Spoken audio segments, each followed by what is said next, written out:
On enregistre. Là aussi, à la vidéo. Ouah. Est-ce que ça tient ? Ça tient ? Ça tient. Allez, comme d'habitude. Salut mon petit pote, j'espère que tu vas bien. On change pas une équipe qui gagne. Et c'est pour ça qu'on lit 10 minutes de Balzac pour mieux prononcer les mots qui vont sortir de ma bouche lorsque je vais prospecter. Et si tu écoutes ce que je te dis, peut-être toi aussi sauras-tu mieux choisir tes mots lorsque tu auras une discussion avec n'importe qui, même avec toi-même. Et surtout avec toi-même. Vamos, c'est parti. 8h43, ok, très bien. Juste avant ma prospection, pour avoir une bonne élocution, en plus je te cache pas que je vais aller voir un prospect qui me met la pression. Mais j'ai bien révisé. Avant d'aller le voir, je sais ce qui les distingue de la concurrence et pourquoi ils veulent se placer, comment ils veulent se placer, bref on s'en fout, c'est parti. Voilà. Ces prodigalités incroyables, un mot les justifiera. La dot de Véronique se composait de presque toute la fortune de son père, 750 000 francs.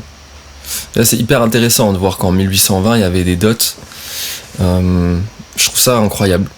Encore une fois, je le répète souvent à chaque épisode, mais c'est vraiment un récit historique dans un roman, ce curé de village, et c'est ça que j'aime bien. Le vieillard gardait une inscription de 8 000 francs sur le grand livre acheté pour 60 000 livres en assignat par son compère Brézac, à qui, lors de son emprisonnement, il les avait confiés et qu'il lui avait toujours gardés, en le détournant de la vendre. Ces 60 000 livres en assignat étaient la moitié de la fortune de Souvia au moment où il courut le risque de périr sur l'échafaud. Brézac avait été dans cette circonstance le fidèle dépositaire du reste consistant en 700 louis d'or, somme énorme avec laquelle l'Auvergnat se remit à opérer dès qu'il eut recouvré sa liberté.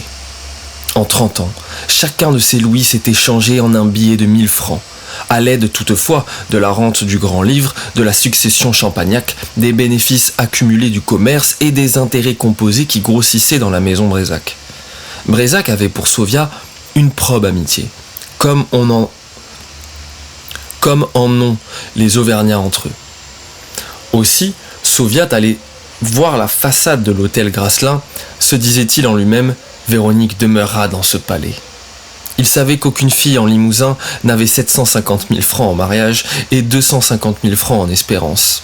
Grasselin, son gendre d'élection, devait donc infailliblement épouser Véronique. Véronique eut tous les soirs un bouquet qui, le lendemain, parait son petit salon et qu'elle cachait aux voisins. Elle admira ses délicieux bijoux, ses perles, ses diamants, ses bracelets, ses rubis qui plaisent à toutes les filles d'Ève. Elle se trouvait moins laide, ainsi parée. Ma pauvre, elle est trop mignonne. Elle vit sa mère heureuse de ce mariage et n'eut aucun terme de comparaison. Elle ignorait d'ailleurs les devoirs, la fin du mariage. Enfin, elle entendit la voix solennelle du vicaire de Saint-Étienne lui vantant Grasselin comme un homme d'honneur avec qui elle mènerait une vie honorable. Véronique consentit donc à recevoir les soins de M. Grasselin. Quand, dans une vie recueillie et solitaire, comme celle de Véronique, il se produit une seule personne qui vient tous les jours, cette personne ne saurait être indifférente. Ou est-elle haïe et l'aversion justifiée par la connaissance approfondie du caractère la rend insupportable, ou l'habitude de la voir blase, pour ainsi dire les yeux sur les défauts corporels. L'esprit cherche des compensations. Très intéressant ce passage. Cette physionomie occupe la curiosité.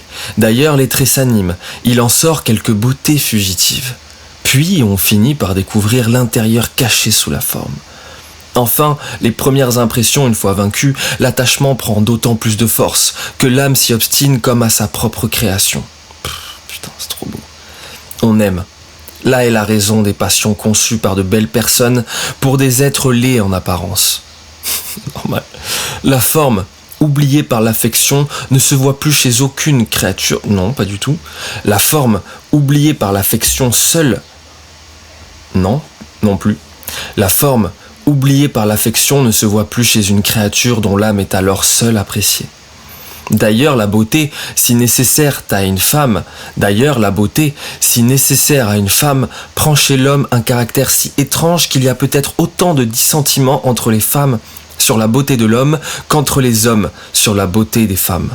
Après 1000 réflexions, après bien des débats avec elle-même, Véronique laissa donc publier les bans. Dès lors, il ne fut bruit dans tout Limoges que de cette aventure incroyable. Personne n'en connaissait le secret. L'énormité de la dot. Si cette dot eût été connue, Véronique aurait pu choisir un mari, mais peut-être aussi eût-elle été trompée. Grasselin passait pour cette pris d'amour. Il vint des tapissiers de Paris qui arrangèrent la belle maison. On ne parla dans Limoges que des profusions du banquier. On chiffrait la valeur des lustres, on racontait les dorures du salon, les sujets des pendules, on décrivait les jardinières, les chauffeuses, les objets de luxe, les nouveautés. Dans le jardin de l'hôtel Grasselin, il y avait, au-dessus d'une glacière, une volière délicieuse et chacun fut surpris d'y voir des oiseaux rares, des perroquets, des faisans de la Chine, des canards inconnus, car on vint les voir.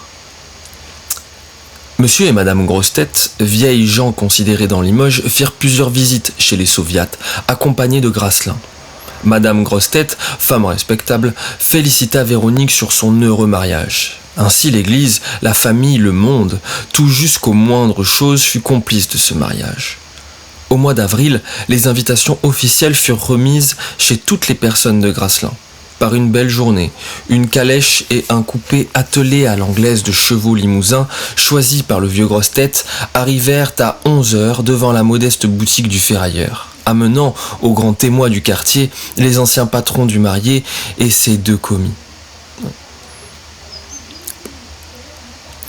La rue fut pleine de monde, accourue pour voir la fille des Soviats, à qui le plus renommé coiffeur de Limoges avait posé sur ses beaux cheveux la couronne des mariés et un voile de dentelle d'Angleterre du plus haut prix.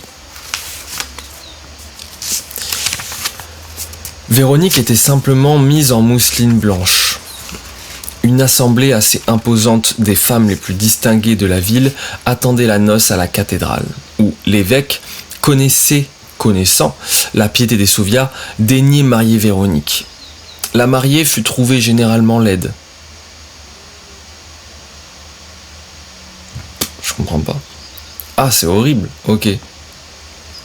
La pauvre. Ok. En gros, tout le monde trouve la mariée gavecham. La mariée fut trouvée généralement laide. Elle entra dans son hôtel et y marcha de surprise en surprise. Un dîner d'apparat devait précéder le bal auquel Grasselin avait invité presque tout Limoges. Le dîner, donné à l'évêque, au préfet, au président de la cour, au procureur général, au maire, au général, aux anciens patrons de Grasselin et à leurs femmes, fut un triomphe pour la mariée qui, semblable à toutes les personnes simples et naturelles, montra des grâces inattendues. Aucun des mariés ne savait danser.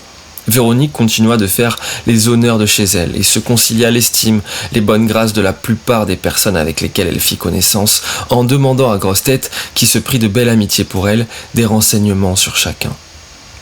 Elle ne commit ainsi aucune méprise. Ce fut pendant cette soirée que les 2 anciens banquiers annoncèrent la fortune immense en Limousin donnée par le vieux Soviat à sa fille. Dès 9h, le ferrailleur était allé se coucher chez lui, laissant sa femme présider au coucher de la mariée. Il fut dit dans toute la ville que Madame Grasselin était laide, mais bien faite. Le vieux Soviat liquida ses affaires et vendit alors sa maison à la ville. Il acheta sur la rive gauche de la Vienne une maison de campagne située entre Limoges et le Clusot, à 10 minutes du faubourg Saint-Martial, où il voulut finir tranquillement ses jours avec sa femme. Les 2 vieillards eurent un appartement dans l'hôtel Grasselin et dînèrent 1 à 2 fois par semaine avec leur fille, qui prit souvent leur maison pour but de promenade.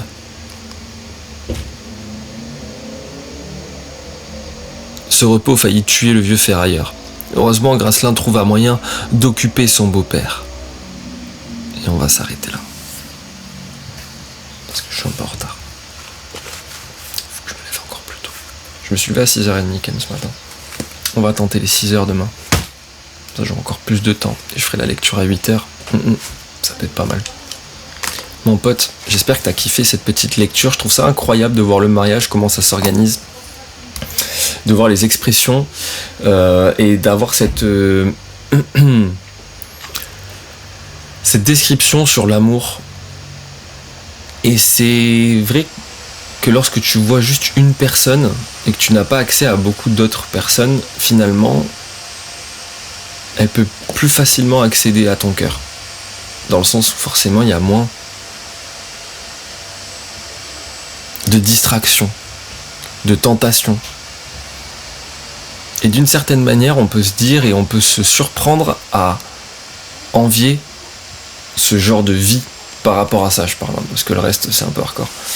Mais ce genre de vie dans le sens où tu pouvais rencontrer quelqu'un et découvrir quelque chose en lui de bien plus grand que simplement sa beauté, son profil Tinder et le fait qu'il fasse des bonnes bios, tu vois. Pas ouf ça. Mais bon, faut prendre le monde comme il est. Faut que tu positives toujours, mon pote ou ma pote. Et que tu casses tout, c'est le plus important. Je te souhaite une bonne journée. Si tu regardes ça à un autre moment de la journée, casse tout. Sois bien dans tes basques. Écoute ces lectures, j'espère qu'elles t'apaisent, j'espère qu'elles te font du bien. Je te fais de gros bisous. À bientôt. Non, même pas. Pas à bientôt. À demain.